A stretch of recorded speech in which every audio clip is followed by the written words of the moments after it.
Hello दोस्तों, कैसे हैं आप सब लोग।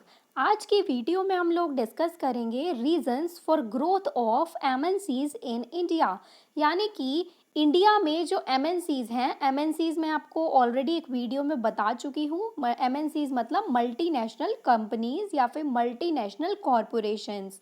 वो क्या होते हैं आप उस वीडियो में जाकर देख सकते हैं। अब उन एमएनसीज की इंडिया में इतनी ज़्यादा ग्रोथ क्यों हो रही है। आप देखते हैं ना कि आपका ये दिल्ली में देख लीजिए, आप इंडिया में तो क्या, दिल्ली में ही देख लीजिए आप, इतनी सारी एमएनसीज हैं आसपास, मतलब नॉट इन दिल्ली, आसपास के एरियाज में कितनी सारी एमएनसीज हैं। तो इंडिया के अंदर इतनी सारी एमएनसीज हैं और सबकी ग्रोथ भी बहुत अच्छी हो रही है। तो उसके रीजंस क्या क्या हैं, बेसिकली क्या क्या कारण हैं ऐसे जो एमएनसीज को इतना ज़्यादा ग्रोइंग बना रहे हैं, वो हम इस वीडियो में देखेंगे। ओके, तो स्टार्ट करते हैं हम अपनी वीडियो को। देखिएगा, सबसे पहला आता है हमारा फाइनेंशियल रीजंस। फाइनेंशियल रीजंस मतलब जो पैसों से रिलेटेड जितनी भी चीज़ें होती हैं, यानी कि ऐसे कुछ कारण जो कि फाइनेंस से रिलेटेड हैं। तो फाइनेंस से रिलेटेड जो भी कारण आएंगे वो आपके फाइनेंशियल रीजंस में आएंगे। इसमें देखिएगा, it has huge financial resources. अब जो एमएनसीज होती हैं उनका जो रिसोर्सेज होते हैं उनके पास, फाइनेंस जो होता है उनके पास, वो बहुत ज़्यादा होता है, ह्यूज, मतलब बहुत ही बड़े लेवल पर उनके पास पैसा होता है, फाइनेंशियल रिसोर्सेज होते हैं। देयरफॉर इसलिए it can turn any adverse circumstances in its favour. इसलिए कभी भी अगर कोई भी ऐसी परिस्थिति आ जाती है, कोई भी ऐसा सर्कमस्टांस क्रिएट हो जाता है जो कि एडवर्स है, दैट मीन्स बुरा इफेक्ट डाल सकता है एमएनसी पर, तो वो अपने पैसों के थ्रू, अपने फाइनेंशियल रिसोर्सेज के थ्रू उसको अपने फेवर में कन्वर्ट कर लेती हैं। दैट मीन्स कि एमएनसीज को कोई प्रॉब्लम ना आए, उसके लिए वो सारे जो भी एडवर्स सर्कमस्टांसेस होते हैं, जितनी भी बुरी परिस्थितियां होती हैं, उन सबको अपने फेवर में कन्वर्ट कर लेती हैं। तो ये पावर होती है एमएनसीज के पास। सेकेंड है आपका, it has easier access to capital markets. हमारी जितनी भी जो भी कैपिटल मार्केट है, उस वहाँ पर इनका इजीली एक्सेस होता है, मतलब वहाँ तक इनकी इजीली पहुँच होती है, इसलिए भी ये बहुत ज़्यादा ग्रो कर रही हैं। फिर आता है आपका, it can raise more international resources than a domestic company. Domestic company कौन सी होती है, जो कि आपकी नॉर्मल आपके ही कंट्री की, डोमेस्टिक कंट्री की ही जो आपकी कंपनी है। और आपका एमएनसीज हो गई जो आपकी बाहर की, जो मल्टीनेशनल है, दैट मीन्स सिर्फ एक ही कंट्री में नहीं, बहुत सारी कंट्रीज में वो ऑपरेट हो रही हैं। तो ये डिफरेंस है डोमेस्टिक कंपनी में और मल्टीनेशनल कंपनी में। अब जो मल्टीनेशनल कंपनीज होती हैं उनको इंटरनेशनल रिसोर्सेज बहुत ज़्यादा मिल जाते हैं बजाय किसी डोमेस्टिक कंपनी के। तो ये भी एक रीज़न है इनकी ग्रोथ का। फिर नेक्स्ट आता है हमारा, it enjoys reputation all over the world. MNCs की आपने देखी होगी कितनी ज़्यादा रेपुटेशन होती है, इतनी अच्छी गुडविल होती है, इतना नेम एंड फेम होता है, इसलिए ये बहुत ज़्यादा ग्रो करती रहती हैं। Financial institutions are ready to lend money to it. अब जो मल्टीनेशनल कंपनीज होती है, कभी अगर उन्हें पैसे की ज़रूरत होती है तो फाइनेंशियल इंस्टीट्यूशंस बहुत इजीली उन्हें पैसा उधार दे देते हैं, क्योंकि उनका नेम एंड फेम, उनकी रेपुटेशन होती है, बहुत बड़े लेवल पर वो क्रिएट हुई भी होती है। तो ये भी रीजंस हैं उनकी ग्रोथ के। किसकी ग्रोथ के, एमएनसीज की। फिर आता है, it's efficient financial management utilises funds very judiciously to generate surplus. अब जो मैनेजमेंट होता है, जो फाइनेंशियल मैनेजमेंट है एमएनसीज का, वो बहुत ही बढ़िया तरीके का है। मतलब इतना बढ़िया मैनेजमेंट होता है एमएनसीज में कि वो अपने फंड्स को इस तरीके से यूटिलाइज करती हैं कि वो सरप्लस जनरेट करें। दैट मीन्स सरप्लस मतलब प्रॉफिट या फिर आपका गेन्स, ठीक है। तो आपके प्रॉफिट जनरेट कैसे होंगे, तो एमएनसीज के पास ऐसी ऐसी बहुत सारी टेक्नोलॉजीज़ हैं, ऐसी बहुत सारी स्ट्रैटेजीज़ हैं और इस तरीके की मैनेजमेंट है कि वो इस तरीके से फंड्स को यूटिलाइज करती है कि सरप्लस जनरेट होता रहे। तो जितना ज़्यादा सरप्लस जनरेट होगा, जितना ज़्यादा प्रॉफिट होगा, उतनी ही उस कंपनी की ग्रोथ होगी। अब आते हैं हमारे कुछ टेक्निकल रीजंस। टेक्निकल रीजंस होते हैं हमारे टेक्नोलॉजी से related. It has high technology in the area of production, infrastructure and services.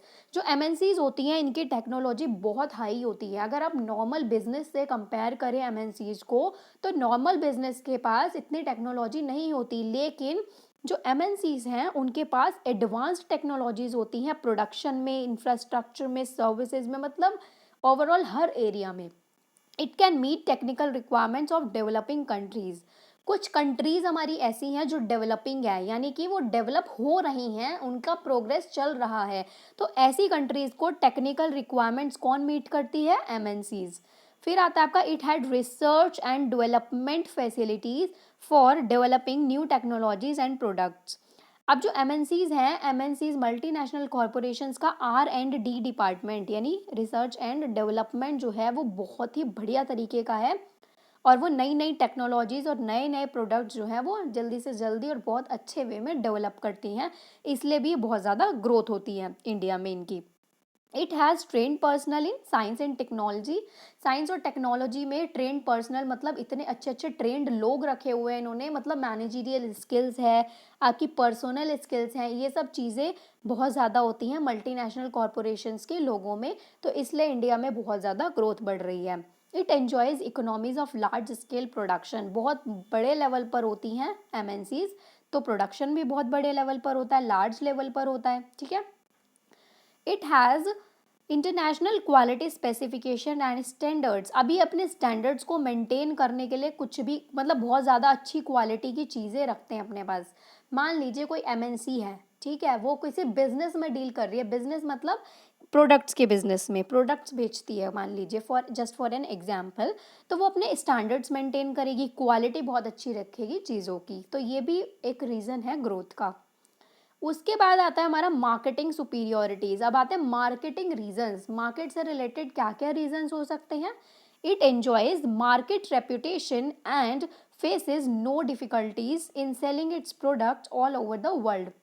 अब जैसा आप जानते हैं कि एमएनसीज बहुत ही ज़्यादा मतलब लार्ज लेवल पर होती हैं और इनकी रेपुटेशन बहुत ज़्यादा होती है मार्केट में, तो जब भी इनका कोई प्रोडक्ट होता है, सेल करने की बारी आती है उस प्रोडक्ट की, तो इनको कोई डिफ़िकल्टी नहीं होती, इनको कोई भी डिफ़िकल्टी नहीं होती अपने प्रोडक्ट को सेल करने में। तो all over the world, not in only a single country, बल्कि सारे पूरे वर्ल्ड में इनके प्रोडक्ट्स जो हैं वो ईजिली सेल हो जाते हैं। It has more reliable and up to date market information system।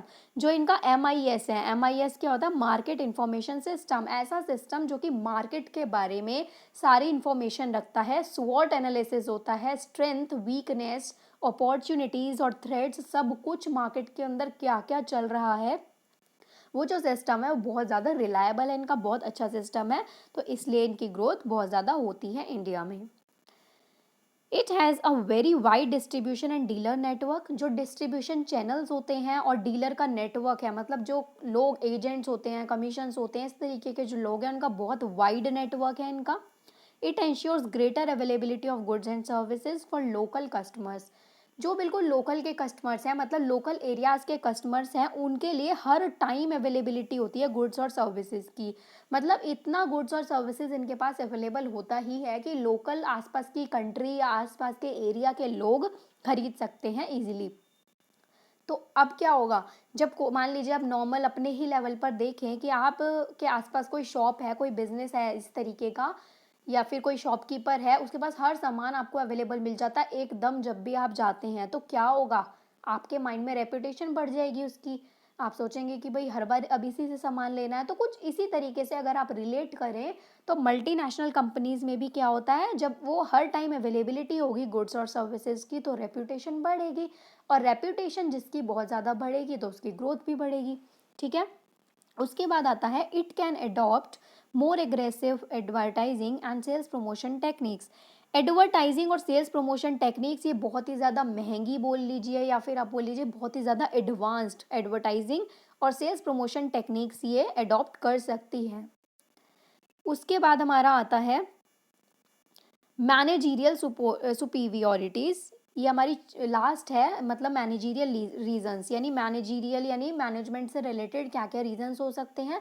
तो बेसिकली 4 ही रीजंस हमें इसमें पढ़ने थे और ये उसमें पॉइंट्स थे, हम अपने 4th रीजन पर हैं, ठीक है।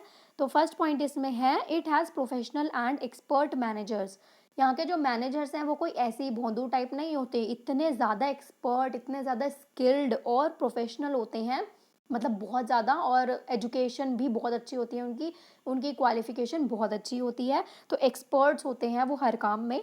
It has superior management information system, जैसा मैंने अभी आपको पीछे भी बताया था मार्केटिंग वाले सुपीरियोरिटीज़ में, उसी तरीके से सुपीरियर मैनेजमेंट इंफॉर्मेशन सिस्टम है इनका, यानी आप ओवरऑल देखें तो ट्रेंड पर्सोनल है और मैनेजर्स बहुत ही स्किल्ड हैं, प्रोफेशनल हैं, एक्सपर्ट हैं। ठीक है, तो ये कुछ रीजंस थे, करीब टोटल आपके ये 15 से 20 पॉइंट्स बन जाते हैं कि इंडिया में एमएनसीज की ग्रोथ क्यों हो रही है। और सारे ही रीजंस बहुत ही इजी हैं, मतलब इजी वे में मैंने आपको समझाए हैं, तो आपको क्लियर हो गए होंगे। कोई भी डाउट हो आपको इस टॉपिक से रिलेटेड तो आप कमेंट सेक्शन में कमेंट करके मुझसे पूछ सकते हैं अपनी क्वेरी। तो फिर अपने फ्रेंड्स के साथ इस वीडियो को ज़्यादा से ज़्यादा शेयर करना ताकि उन लोगों को भी हेल्प हो जाए इस टॉपिक में। फिर मिलते हैं हम अपनी नेक्स्ट वीडियो में और नए टॉपिक्स के साथ। Thank you.